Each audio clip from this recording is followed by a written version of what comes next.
Hello everyone, welcome back to Katawa Shoujo. Let's go ahead and continue. Shizune and Misha pulled me towards the cafeteria, which is surprisingly not packed. Maybe some students favor eating in classrooms or outdoors. I saw some of my classmates had boxed lunches. After we finish eating, Misha picks up where we left off earlier. So, Shicchan, you wanted to know about clubs and stuff, right? Right?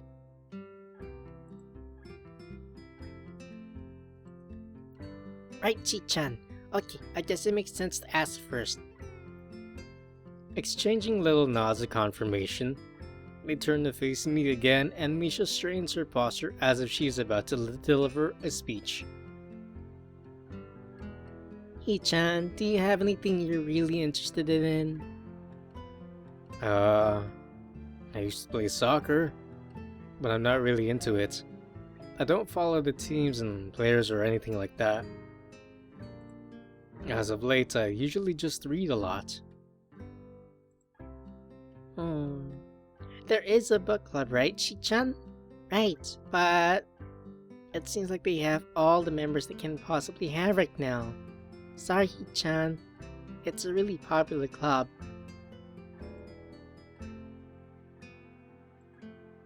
Okay, but more to the point, Shicchan. Does this mean that you don't have anything already in mind? Not really.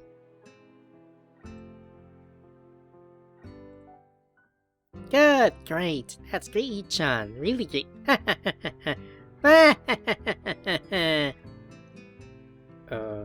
Why is it so great?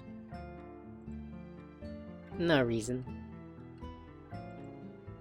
Well, Shicchan, other than clubs and the upcoming festival, there's one other thing.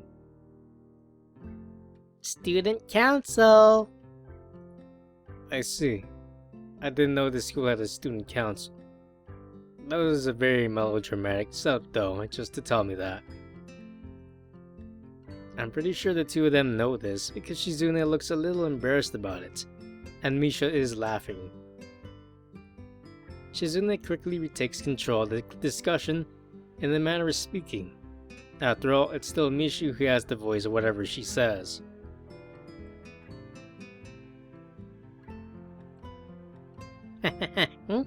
Right. Shicchan, maybe you should join the student council. They could use more people. Yes, definitely. You should definitely join. Why? Well, for one, we can hang out every day, Shicchan. Shicchan and I are both in the student council. Actually, Shicchan is the president. I'm starting to get the suspicion that Shizune and Misha might not exactly be the most unbiased people to talk about this with. As if reading my mind, Shizune quickly adjusts her glasses and signs something to Misha.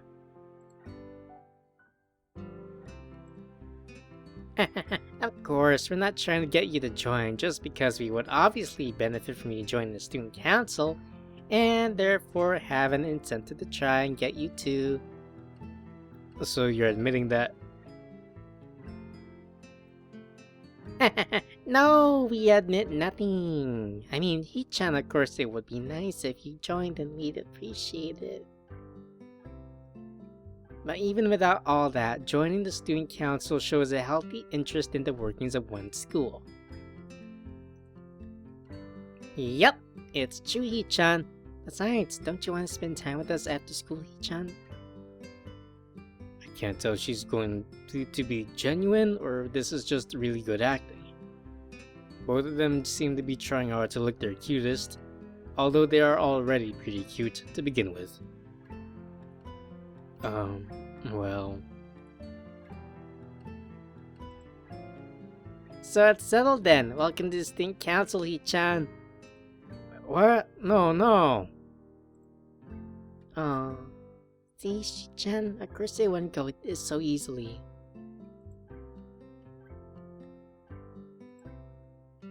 Yep, that's right. Though it would be boring if it went that smoothly. Oh well, Shicchan owes me candy now. You were betting on it? Hey, my life is not a game here.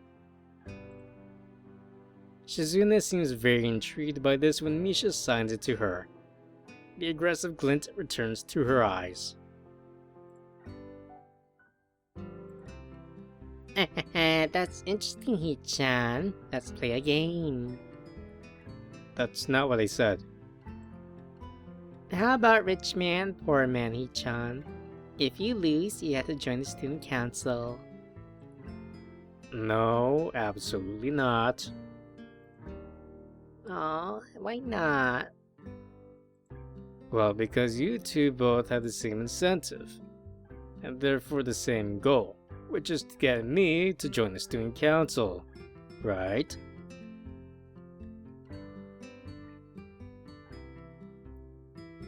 Yep. Yeah, that isn't my goal. Well, what this means is that both of you can team up and I'll be at a clear disadvantage, so I will have to decline.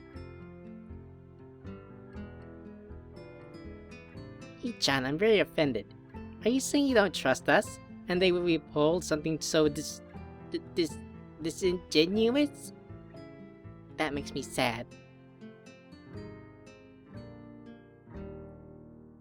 Sorry? It's hard to tell where Shizune's influence ends and Misha's thoughts begin. In order to atone for hurting young girls' feelings, you should definitely join the student council. No. How about a game of paper football instead of rich man, poor man? Paper football? Yeah, it's a game they play in America. You make a paper triangle, and then you try to shoot past goalposts that the other player makes with their fingers. Isn't it cool? It's the ultimate form of competition between two people, Shicchan. And it's also played by elementary and middle school children, Shicchan. That means it's a game that really separates the boys from the men.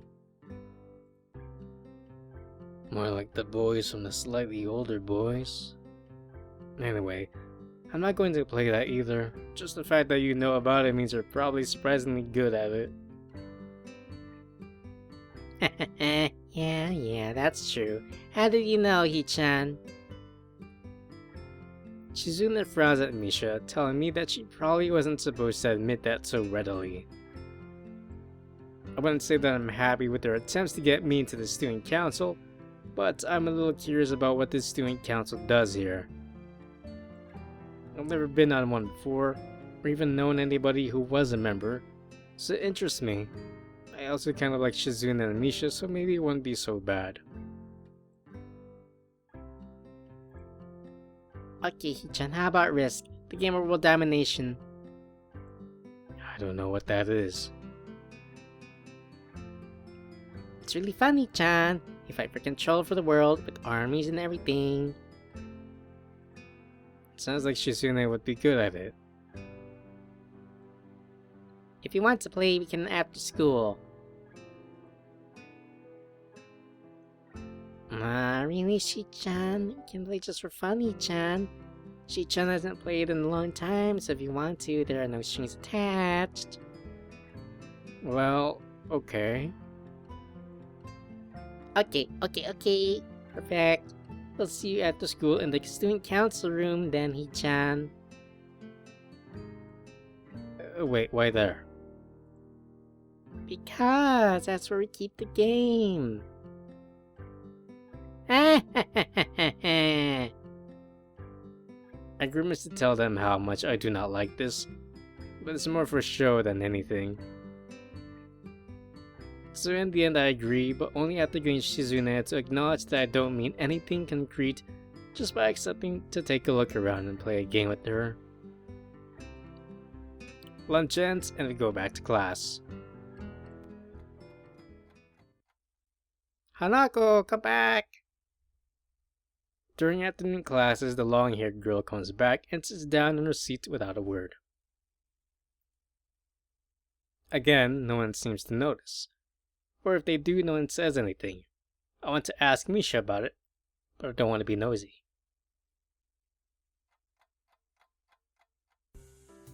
After school, Shizune and Misha quickly find me by the first floor lobby and latch onto me, covering each flank in case I might try to escape. I feel a little offended, but I've been considering it. Nevertheless, I'm a bit disturbed that enough people have made a break for it in the past that they're on their guard. What's with the escort?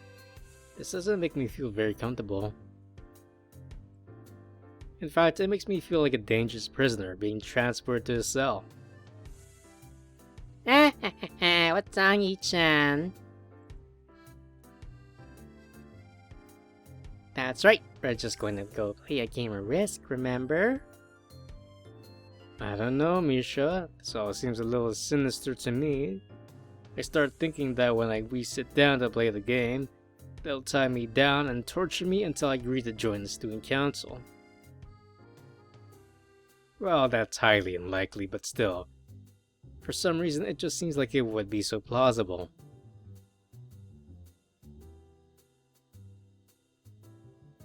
Getting to the student council room is as simple as turning 2 corners from where we started. What, that's it? This makes you guys being so on top of me seem a little silly.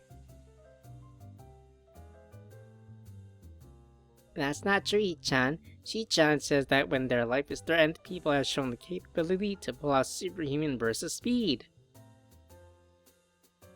Oh. Life is threatened? Her expression unchanging. Misha signs something amusingly to Shizune, who makes a baffling face and puts her hands behind her back, looking pleased with herself.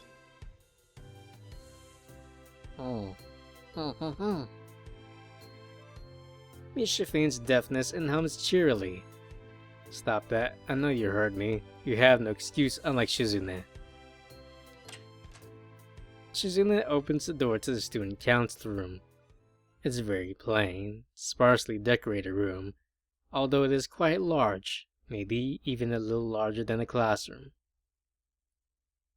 There's a big table in the center surrounded by chairs, and a smaller desk prominently placed in the back that I assume is Shizune's.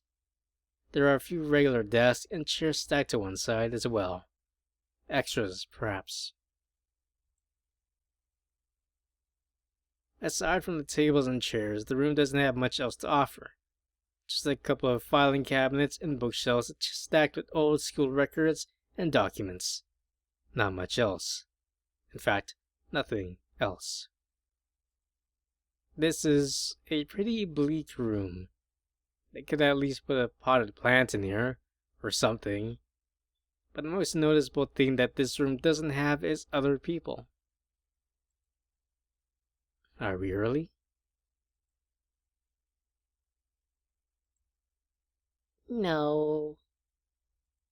What do you mean, no? Does it mean nobody else is coming today? Yeah, that's right. Before I manage to ask why that's the case, Shizune claps her hands together very energetically. Shicchan, let's play Risk. Come on, you promised, didn't you? You have to. Okay. Do you want to know the rules? We can explain to you while we set everything up. While Misha is talking, Shizune takes out what looks like a board game from behind one of the filing cabinets and throws it on the table. Actually, this looks kind of interesting. After Misha spends a little too long for her liking running through the basics with a somewhat vague and confusing tutorial, Shizune cuts in and declares the game has started with a decisive motion, slicing her arm through the air. Shizune's aggressiveness is rubbing off onto me. I start feeling more competitive than I intended to be when I agree to this.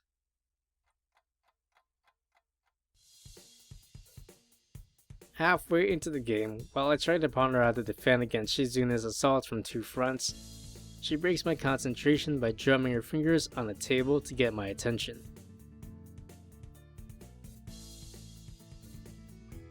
Shicchan, Shicchan wants you to know that you're taking too long to make a move. Shicchan also says that she will let you keep Australia if you agree to join the student council. I thought this was a game with no strings attached. Just the fact that she would dangle that over my head as an offer means that she knows I care about the outcome of this game. And anyway, no. Shicchan admires your fighting spirit and would be a benevolent dictator who will spare your people if you agree to join the student council.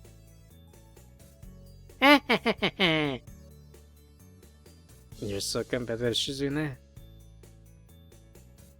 She seems to take this as a compliment. I'll expect the student council president to be a little more magnanimous.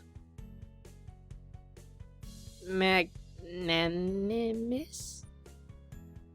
She doesn't seem to know what the word means or how it's signed, so she pulls out a piece of paper and writes it for Shizune. In return, signs it back to Misha. Misha presses her index fingers against her temples, as if trying to physically imprint the word into her memory. Suddenly, Shizune bursts into a flurry of gestures. Misha looks daunted by the pace of her cheated signing. Wait, please slow down, Shicchan. Shicchan, Shicchan says you're going to lose. Tell her I will crush her world empire with my rebellion. Okay. Those eyes of hers shine with childlike mischief. She says you have no chance if you keep playing like this. No, you won't.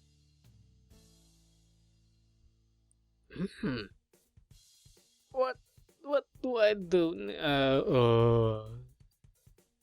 I have that word. Let me take a look. Okay, we're good.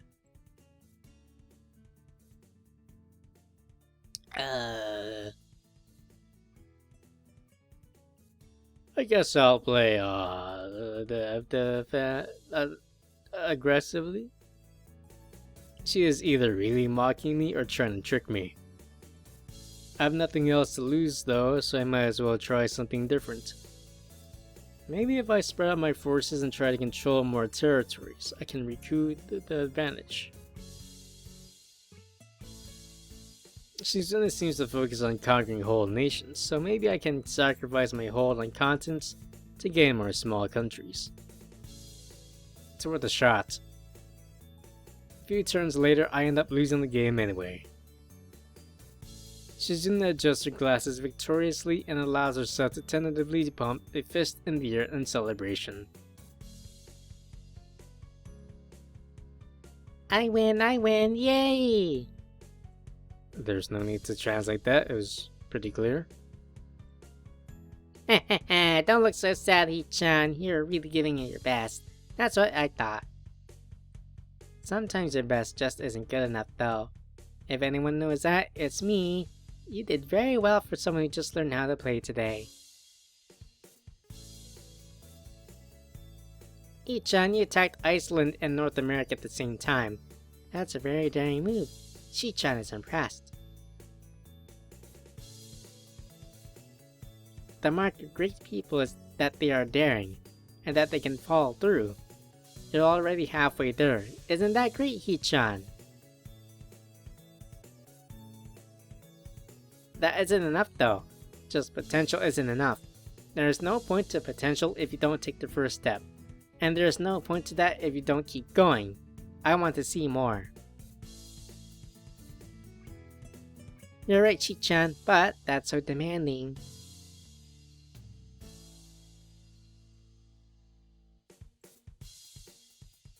Shizune leans forward, suddenly looking a lot less playful and more like the serious person I expected her to be from the start. Shicchan, would you like to join the student council? She really doesn't waste any time, does she? But it's only my second day of school, so I'm hesitant about coming to something so early. I haven't even taken a look at any other clubs yet. But spending time with Shizune and Misha doesn't seem like something I would hate. I still need more time to think about it before I decide for sure. Maybe. I'll get back to you on it.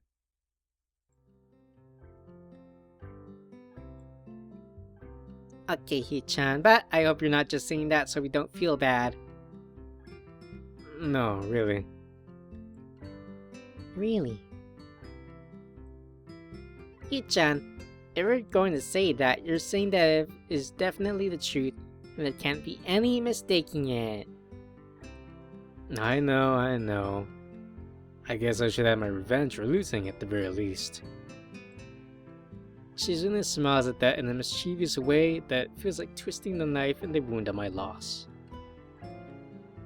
I take a glance at the clock on the wall and realize I spent far longer playing Risk than I expected. Sorry, I think I have to go. I wanted to go to the library. It's not closed yet, is it? Shizune scratches her head and gestures at Misha.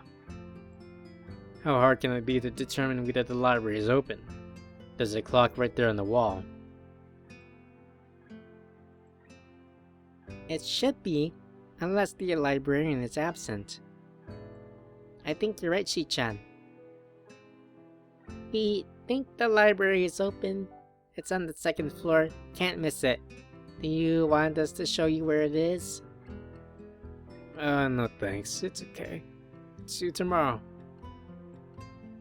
Bye-bye! One flight of stairs up and I run into problems.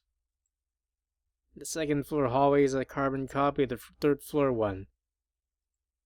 Wide, of course, and plain, like only hallways can be.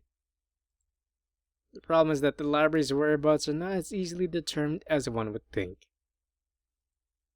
The classrooms are marked with signs stating which class they belong to, but then there's a plethora of other unmarked rooms.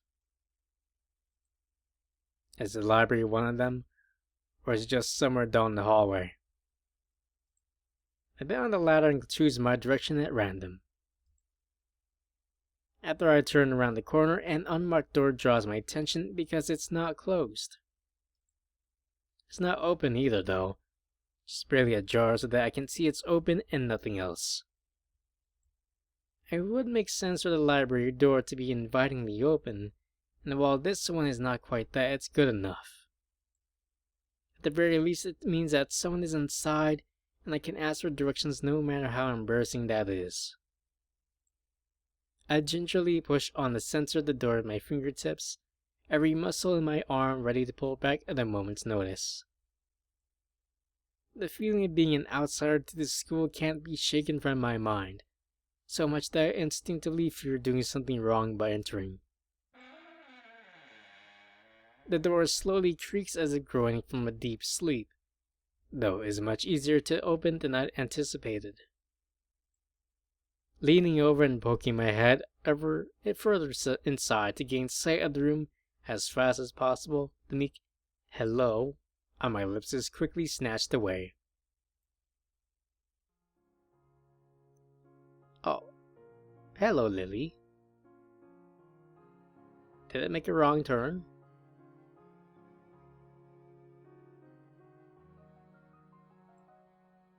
This is not as I was expecting. Hi, Lily. I mindlessly let the door open to its full extent, taking in the sight of the solitary figure taking center stage in the otherwise abandoned room. The situation steals my voice, leaving me standing at the doorway staring at the beautiful girl. Evidently, having taken her time to assess the situation, the girl gently puts down her teacup and opens her eyes, but doesn't look at me. Hello there. May I help you? Staring directly in front of herself, the movements of her lips seem to break the silence rather than the words. However, it's a soft, measured voice that reminds me she's being as separate from the room itself. Not only is she likely the tallest girl I've ever laid eyes on, but even among the foreigners I met, she's strikingly distinct.